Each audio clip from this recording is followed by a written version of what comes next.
One, two, 1, 2. Getting started here in just a minute. Let's crank some of this volume down here. Everybody's having a great Saturday. I know that mine was pretty good, and I got to get out of the house for a little bit here. So let's get that live chat rolling.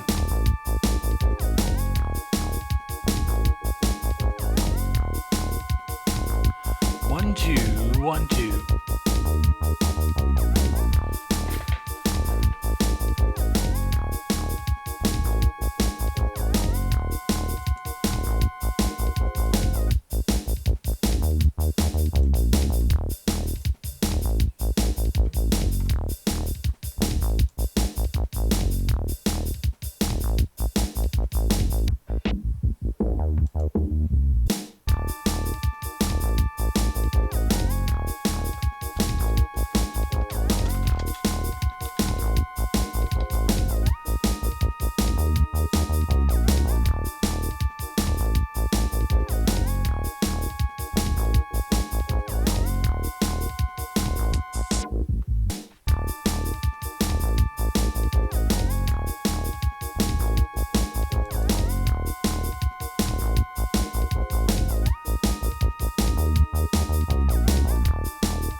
Hello everybody, and welcome to Ed Talk, where everything is made up and the audience decides the way this show is going to go. I am your host, Jay Edgar, and if you are new to this show, first off, you are probably noticing right away from listening that one of the neighbors around here has got some extra kids laying around, and they are making a whole bunch of noise. Everybody's cooped up in from this coronavirus quarantine, so we'll see what happens here, and we'll see if it gets too loud for us to keep functioning here. But if you're new to this show, we are going to spend an hour talking back and forth. I've got the live chat sitting up here, waiting to see who's going to come in and answer questions. Remember, if you're watching this on Facebook, go ahead and get into the Twitch, DLive, or YouTube link so I can get you into the conversation, because I'd love to read your questions live on the air.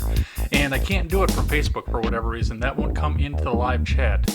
Periscope is hit or miss, so I would prefer that you use the YouTube link that is in the description over on my Twitter page, but sometimes it works, so sometimes I'll get your questions in.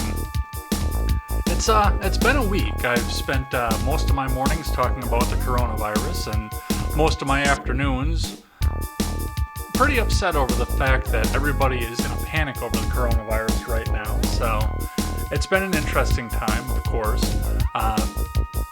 If you want to get some more into the conversation, make sure you check out Monday night when I have Wyatt Birkenhoff over on Ed's World, talking about the news of the past week, or join me on Contemporary, and you'll get your name shouted out at the end of the week as well. And I do read your chats on Contemporary, rather. I just don't read them on the air, so anything constructive or criticism or anything else that goes on there, go ahead and put it in there. I read it and I take it. So let's see, what do we got viewing here today? Looks like we've got a couple people over on YouTube here, maybe seeing if other people populate here. What are your quarantine stories, if you want to get them read out on the air or discussed out in the live chat? How's your quarantine been? Are you an essential employee, or are you just kind of sitting at home and hanging out? Or do you have the option to telecommute too? Can you work from home? That's an interesting thing to think about as well. What is your situation as you're going along here? Get all that into the live chat and we'll get some stories going around. Before we do get into that, though, and while we're waiting for some other people to populate, I mean, there's just stupidity abound. People are taking this way too seriously and just doing some of the stupidest things. I haven't listened to Christensen's video yet on this, but I've listened to other people talk about it here, and just this stupidity with the Washington Post just blew my mind. I didn't even report it on Contemporary because I couldn't believe that it happened here. But I do want to talk a bit about it here while we're waiting for any chats to populate up as we go here. So let's go ahead and dock this over here. And let's see what we have here. So if I look over at this, it appears that Mark Fisher, who was a writer at the Washington Post, I believe. I'm not sure who Mark Fisher is, but he tweeted out on March 25th, Scott McMillan, a 56-year-old lawyer, tweeted that it's more vital to revive the economy than to save people who are not productive, like the elderly and infirmed, so I called his parents. Now, I haven't listened to Christensen's video yet, but I did use that because he archived everything from the Washington Post. And what that means is I can read this now without having to worry about being behind the paywall. So this is from the Washington Post, and like I said, this is what I usually do on Contemporary. I usually don't do this on Ed Talk, but we just gotta talk about this because it's so stupid. He urged saving the economy over protecting those who are not productive from the coronavirus, and then he faced America's wrath, which from what I understand,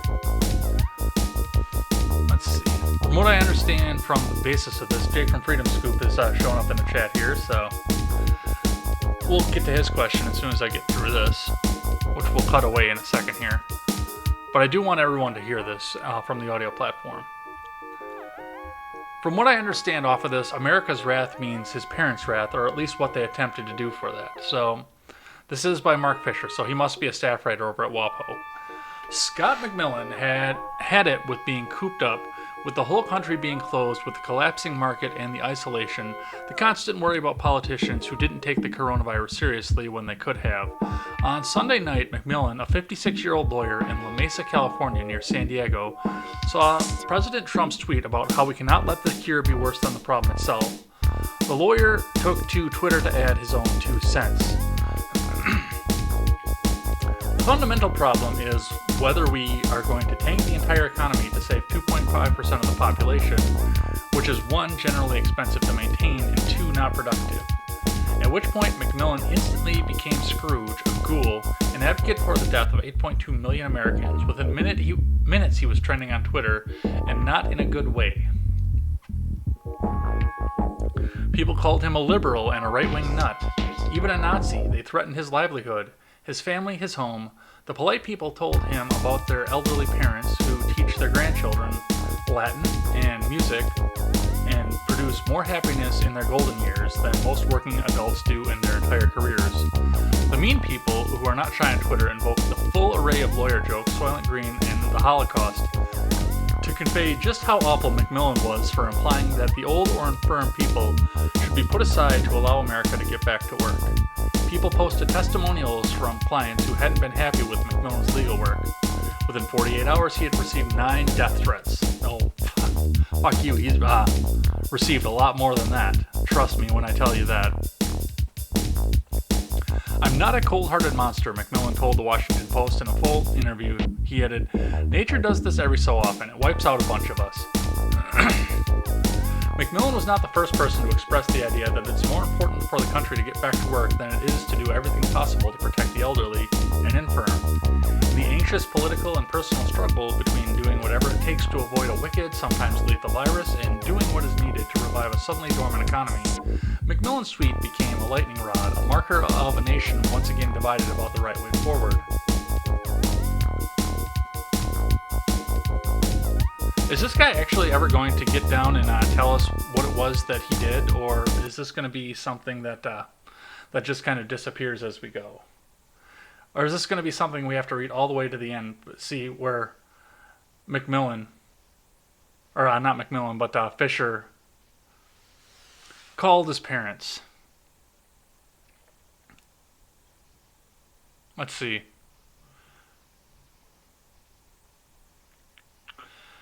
Down at the end. Scott's father, Jim Macmillan, is alive. He's 78. Scott's mother, Gloria, is 75. They are well. They are, by Scott's measure, not productive. Jim is a retired lawyer. Gloria is a retired high school English teacher. They have been especially not productive since February 23rd, which is the last time they left their house in San Diego. Dude, this guy just docks the shit out of these people.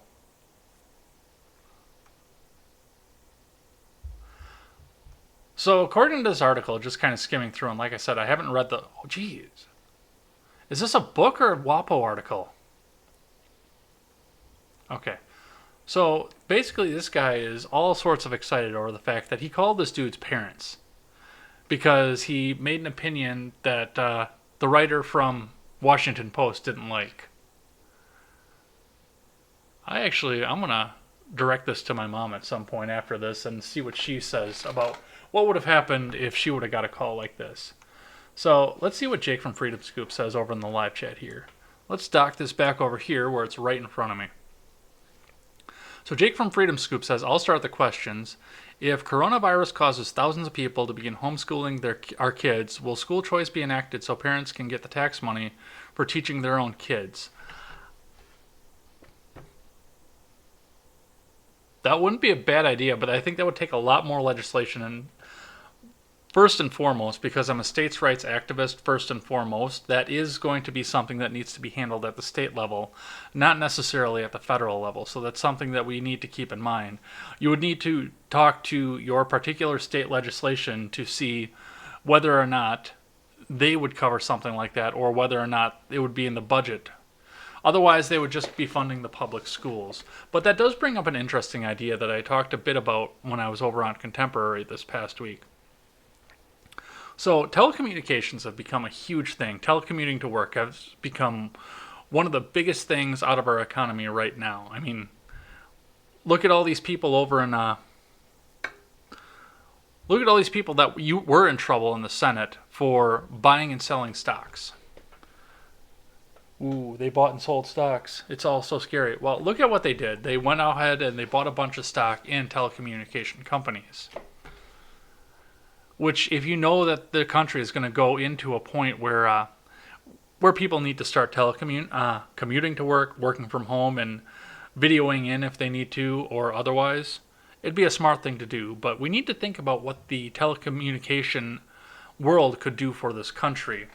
Now, I see a lot of people on the harder right, the traditionalists out there, and even some people on the ANCAP or center right as well.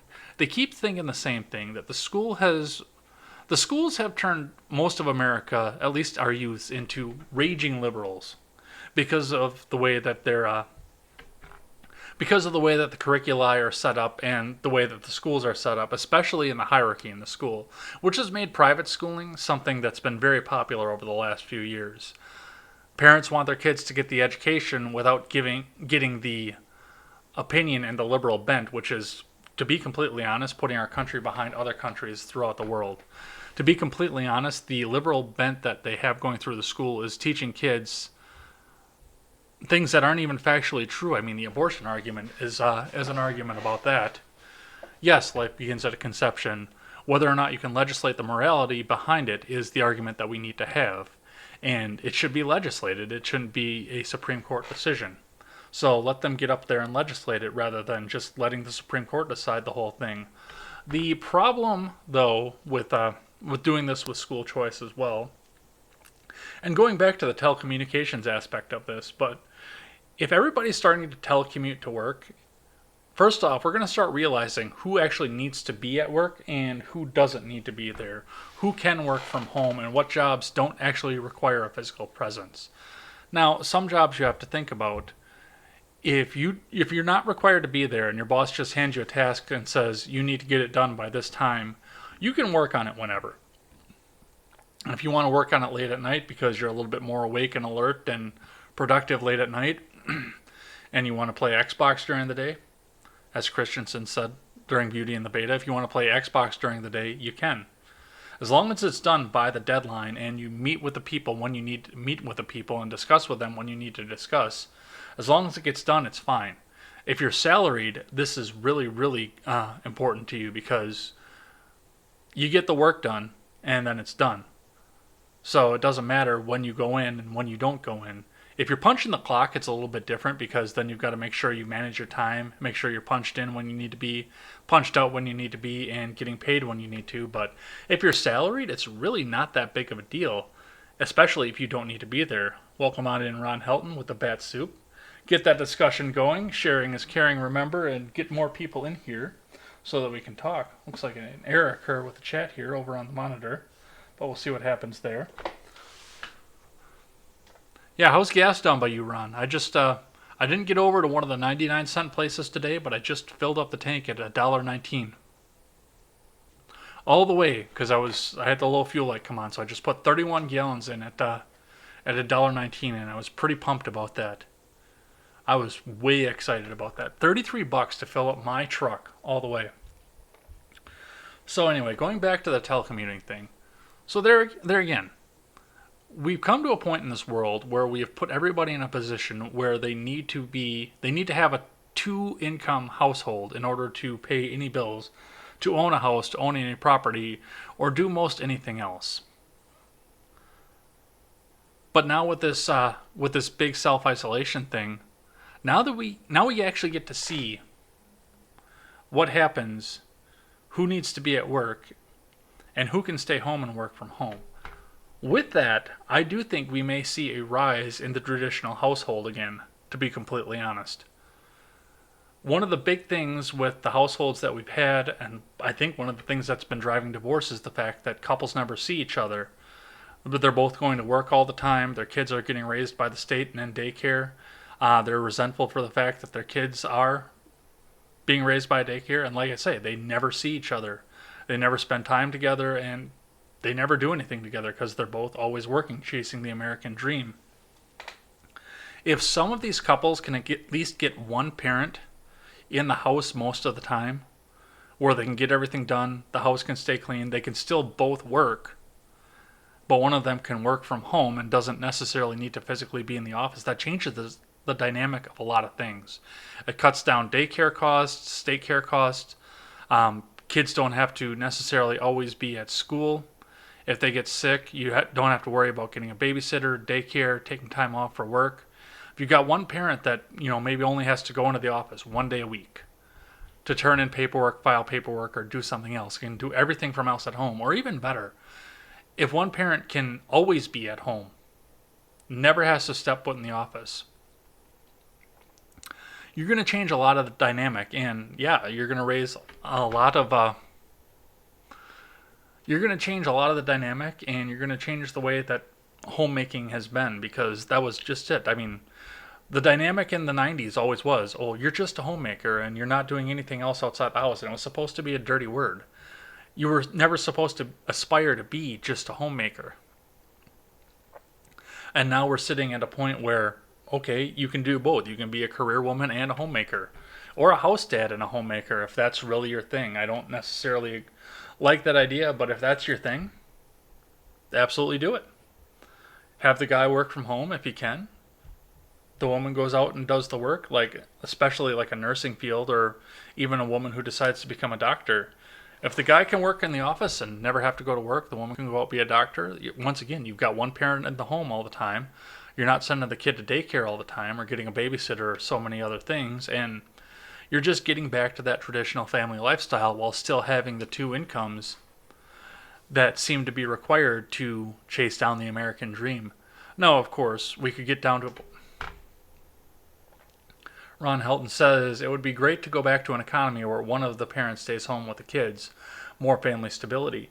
I mean, there are going to be situations, to be completely honest, especially if the telecommunications industry booms in the wake of coronavirus, where both parents can stay at home with the kids if they really need to. Or they can both work from home and one can go on a business trip here and there. and then the other one goes on a business trip somewhere.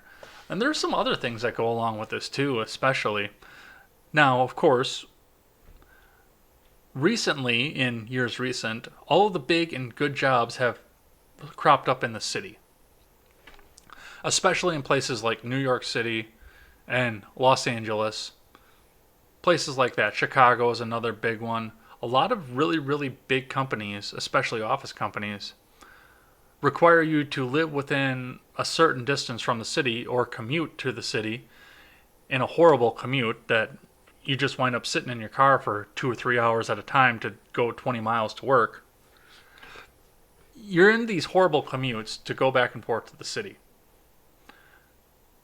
Or, like I said, you commute from the suburbs. One of the things the telecommunications boom could do with this country would be, again, if you don't have to set foot in the office, why would you ever have to live in Los Angeles or New York City or Chicago? I mean, with some of the high-speed revolution that we have going on here, even with DSL, sometimes DSL is slow. I know that Ron has had trouble connecting with the stream from time to time. To use him as a guinea pig and example in this, even in rural area, you can live on the farm at this point and still be able to go to work because you can telecommute in. If we can figure out a way to expand broadband out to some of these more remote areas, the farming and the agrarian lifestyle could even come back, the agricultural lifestyle. No more would a wife who wants to work in an office have to discount marrying a farmer because he lives just too far away from the big city where she would go into the office. Now she could telecommute in from the farm. She could do her work from home, maybe one day a week or so, go into the office to file some paperwork, but for the most part spend the time at home while another one of America's heroes is out putting food in the bellies of all these people. There are so many options that I think this whole coronavirus thing are going to do for the economy. One of the other things too that I've noticed with this as well, and this is going right back to the same thing with the telecommunication. What happens now when, of course, you're in New York City for whatever reason, you're running a bank, a big bank, and you've drawn from the pool of talented people in New York City, you can put that job posting now across the country completely. Fly the person in for one interview, or drive the person in, depending on how far he's coming. Fly a guy in for one interview, get him interviewed, and then send him back home with the company laptop or even a connection and a login for his personal laptop. Then let him work from home. He never has to step. You draw so much more of a talent pool at that point. I mean, you could bring somebody in from Los Angeles to work in a big bank in New York City. As long as he can make the meetings and get the paperwork filed, essentially, maybe make a trip to the office once a month or so, fly in or whatever. You free up the roads at that point. You free up some of the emissions as well because people don't have to drive and commute in rush hour traffic where they're standing still with the car idling forever. There's so many. This is going to be a great thing, I think, for our economy going forward. I really think this is going to be a decent and good thing. Bring back the traditional family style. Get some of the people out of these cities. Get them out of the congestion. And hey, if we cut down on some of the congestion, what's to say that we don't ever have another pandemic like this? Because what's New York? New York is the epicenter of all of this. The rural and agrarian areas don't seem to show as many COVID cases, but I mean, God forbid you're in Milwaukee, Chicago, New York, Los Angeles, or a place like that where people are just turning up sick every day because they live right up on top of each other, one on top of the other. So many good things that have come from this. I can't believe I'm talking about how many good things have come from such a horrible thing. And how we've actually now taken advantage, full advantage, of the way that our technology has allowed us to live. There's going to be a big shift coming in this country in the next few years. Maybe your economy will go up, maybe it won't.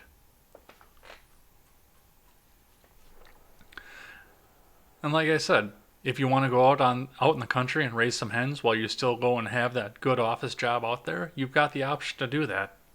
That one's for you, Helton. I know that you would like that one because you've got the hens at home. So I know I said that I wanted to talk about quarantine stories. I really can't say much about the quarantine, to be completely honest, because I'm not quarantined. My job is deemed essential, so I get to go to work every day. That's part of the reason that I keep saying I'm going to take that check from the government and tear it up and cut it up into the picture of a middle finger and send it back to the government. Because to be completely honest, I don't need it, and they don't need to be inflating the currency that much. I haven't missed a day of work, but I know a lot of other people had, and like I said in the beginning, I know somebody around here has some kids running around. I don't know if the microphone is picking it up or not, but somebody around here has got some kids running around making a bunch of noise because everybody's cooped up in this place. People aren't going outside. I mean, the grocery store traffic is a little bit less. That's another thing too. I want to go back to telecommunication, but let me finish up with this thought that I have here. Another thing that we have to think about, of course. No, let's go back to quarantine stories. So I did drive to Madison today. My job left some documentation behind in our store that was supposed to go to Madison yesterday. And I knew for a fact that if, for whatever reason, it didn't get back to there to get with where it was supposed to go, it was going to land on my desk on Tuesday.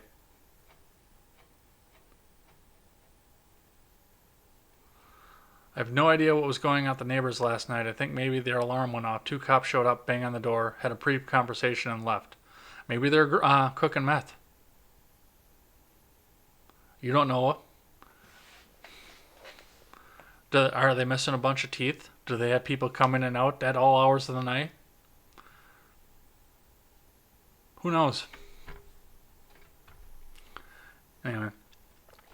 One thing that I did definitely notice after I left our Madison store, I definitely noticed driving through Madison because I decided while I was in Madison, and because fast food is still considered to be an essential business in this state, while I was in Madison, I decided that I needed to go and get my ChickfilA fix because there's no ChickfilA anywhere around here. So one thing I gave up when I stopped working up there. There's no ChickfilA. So I dropped in and I got myself a ChickfilA sandwich. And man, you would have been crowding on any other weekend, especially on a Saturday. You would have been crowding to try and change lanes, to try and get to where you needed to go, to try and make sure you were in the correct lane to turn where you needed it to go at any other time in Madison. But the streets, even Washington Road, were absolutely bare.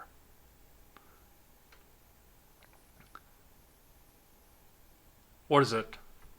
From 150 from Stoughton Road over to the interstate, it's probably about 3 miles on Washington Road. And usually there would have been probably at least 100 cars going in one direction or the other in those 3 miles in the middle of the afternoon. There were 12 going both directions. 12 cars going in both directions in 3 miles on a U.S. highway. And I'm seeing that as well. I mean, a lot of the traffic is down. I'm sure the environmentalists would love it because the emissions are down, but I mean, people are taking this seriously. It's on lockdown. I saw a bunch of the stores were dark. For whatever reason, the Office Depot was open. I don't know why. I don't know if that's an essential business and that's deemed so, but for whatever reason, it was open and people were there. But I mean, there are other places that were closed. I went over to the video game store that I normally stop at because they've got old stuff here and I don't have a console newer than a GameCube.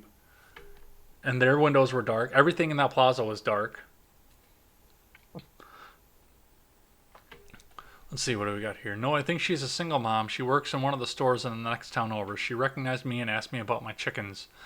I'm not going to lie to you, Ron. When you first started coming in here and talking about putting the hens to bed, I actually thought that you were talking about your kids in just an endearing manner. I didn't realize you actually had chickens, but it's kind of awesome that you do. I worked in a chicken coop for a little while when I was in high school. The smell can get to you for a while, and that was kind of more of a factory-style chicken coop where they laid the eggs and they went rolling down a conveyor belt. But I mean, it's a satisfying life. I actually wouldn't mind getting a little chicken coop of my own and starting it up, getting a few people to go and pull eggs and making a little bit of money off it. Maybe. Eggs are down right now. So, well, eggs are up right now, actually, so it wouldn't be a bad thing. But I mean, there's capital involved in it, and it's such a niche market. It's easy to fail from, but I wouldn't mind doing that.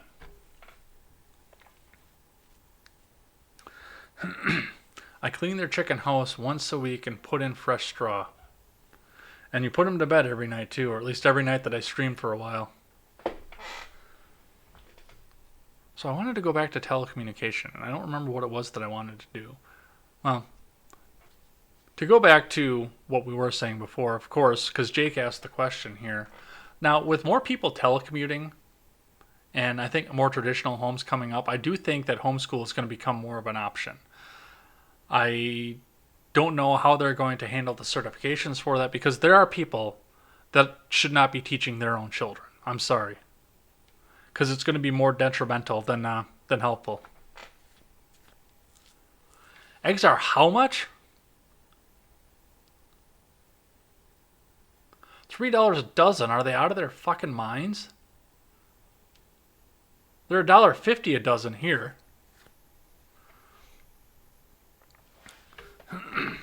Don't want any of the predators to get them. Have coyotes in the area. Yeah, in Minnesota, I think there's a bounty on coyotes. There used to be, I remember that.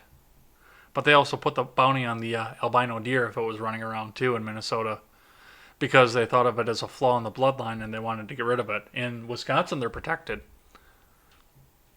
If you shoot the albino in Wisconsin, whether on purpose or on accident, you go to jail.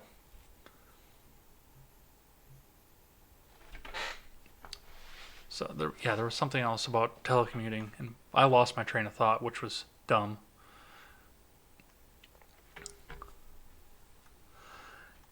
Anyway, yeah, going back onto homeschooling.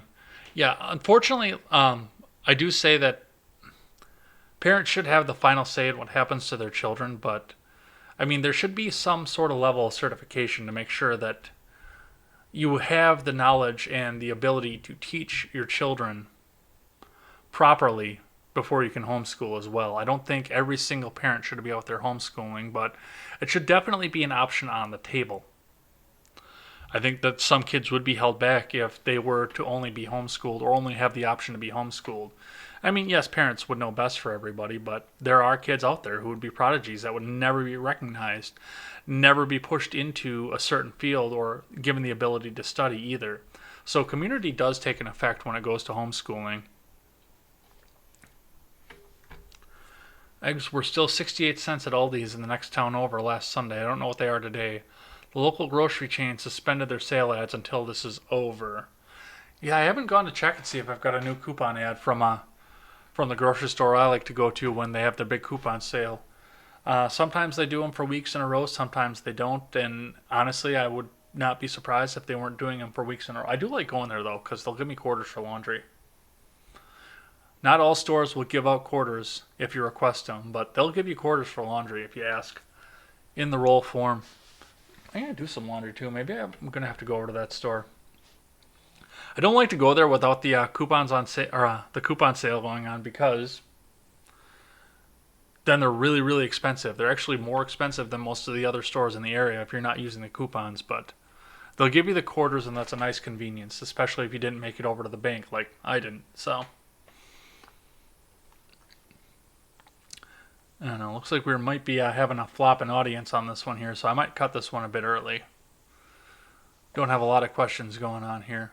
Let's go back to this WaPo article for a little bit here. So yeah, this Mark Fisher dude called this lawyer's parents, and I don't know what he hoped to accomplish with them.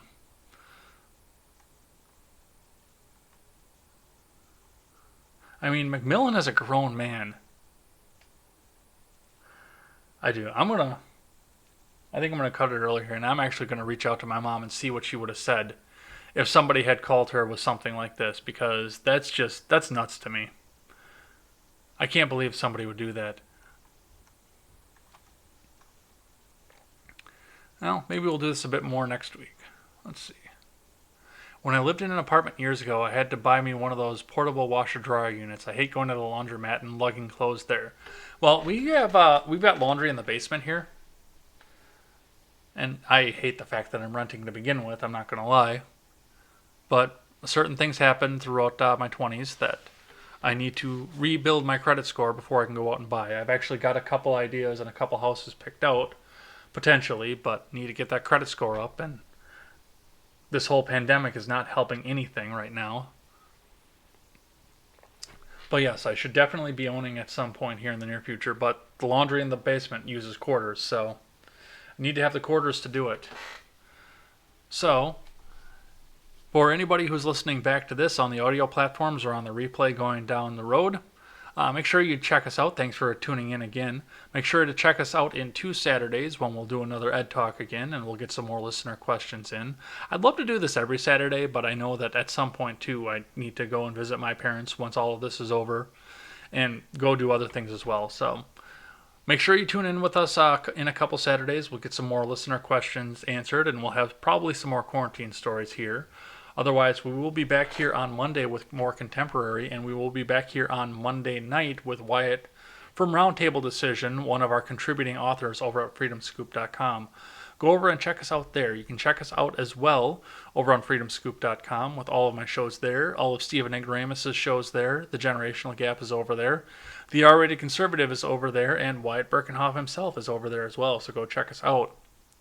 If you're just catching up now, you can catch us on demand on YouTube or over on BitChute.com. This will be uploaded to both places. Or Ed Talk is now uploaded to the audio platforms as well, so you can go and check us out over on iTunes, Stitcher, and Google Play. Check us out over there. As we always say on this show, never take the words of bloggers, podcasters, or journalists as gospel. Find all the facts and draw your own conclusions. Take care, everybody, and have a good weekend. Enjoy your quarantine.